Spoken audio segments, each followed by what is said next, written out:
I feel like if Roger had the strength to bust through any locked door in Hull House, he would have done it.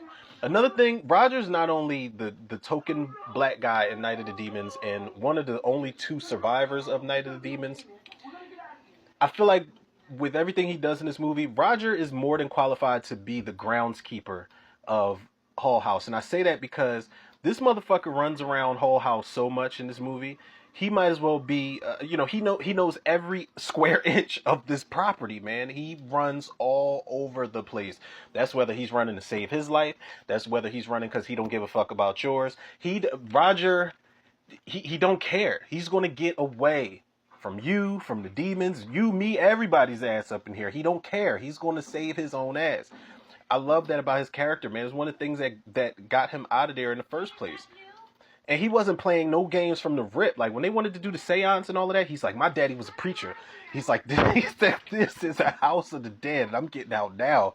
He wasn't fucking around, man. You don't really get, for the 80s, for a black character to be written like this, as smart and just as resourceful and just the ultimate sense of self-preservation, classic, man.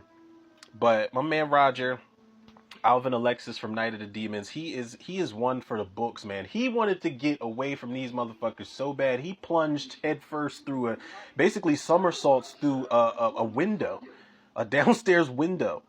At some point, climbed a barbed wire, climbed up barbed wire to get away.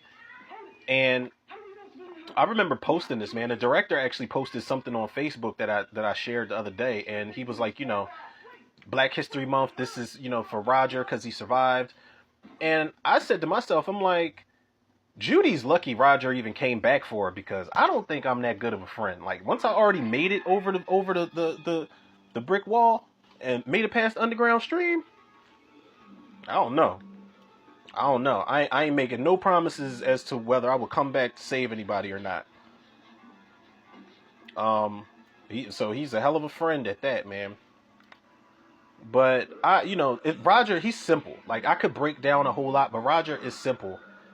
I'm black, the only black person in this house.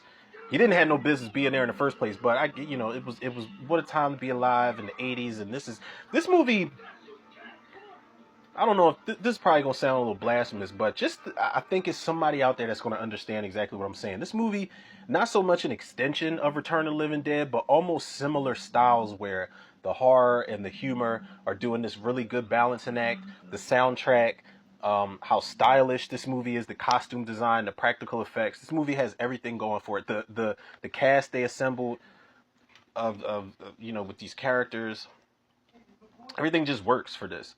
But Roger, simple and plain, gotta shout out my man Roger. One of the best final guys, black final guys in horror movie history, man. And he puts a lot more context into how he got the role and his experience on set and how his character was written and things like that. It's a documentary on YouTube, I think, called You're Invited.